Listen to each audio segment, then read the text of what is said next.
Can you change God's mind?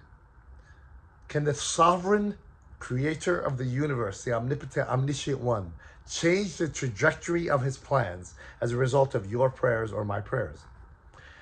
Philosophically speaking, the answer is absolutely not. Why?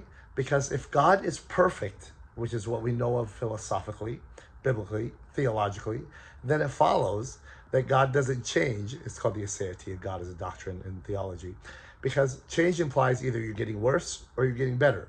So there's an unchangeableness to the nature of God. However, we run into a problem. It's human experience, Christian history, and the Bible. There are times when God actually answers the prayers of his people and changes the trajectory of the way he reacts to them and the people around him. Take, for example, Jonah. Jonah went to Nineveh declaring its destruction and saying that it will be destroyed in 3 days if it doesn't repent. Lo and behold, the city of Nineveh, starting with the king himself, began to repent and change. As a result, God did relent from the damage and catastrophe he would have brought upon Nineveh. Jonah wasn't very happy about that, but that's a different discussion. I'll take another example. Moses pleaded with God not to destroy Israeli people when he pulled them out of Egypt because they were bitter and angry and resentful and constantly complaining. Know anybody like that? And as a result, God did listen to Moses. And what happened? Before I go on, my name is Keldun Swice from Logically Faithful. If you benefit from these videos and the things I've been doing for so many years, I appreciate your support in whatever way that you think is helpful to you. In the very foundation of the universe, before he even said, let there be light. So that God's sovereign, preordained plans are set in motion and directed by the prayers of the people of God along the path. So when the book of James tells us we get not because we ask not, let's take that to heart. Let's ask. Sometimes God may actually seem like he is going to change what he's doing. But let me think even deeper with you.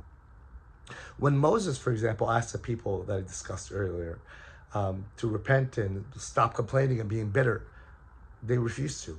As a result, God said, I am angry with them and I'm going to wipe the earth from them and start again with you. Moses asked God not to do that. God was merciful. He spared them. What was the result? Moses himself was not able to get into the promised land because the people's bitterness and anger ended up seeping into him.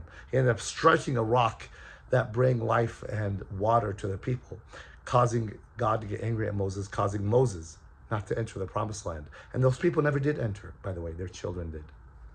Take Hezekiah, for example. He was declared to die, but he begged God for more time. God was merciful. He granted him 15 more years. What was the result?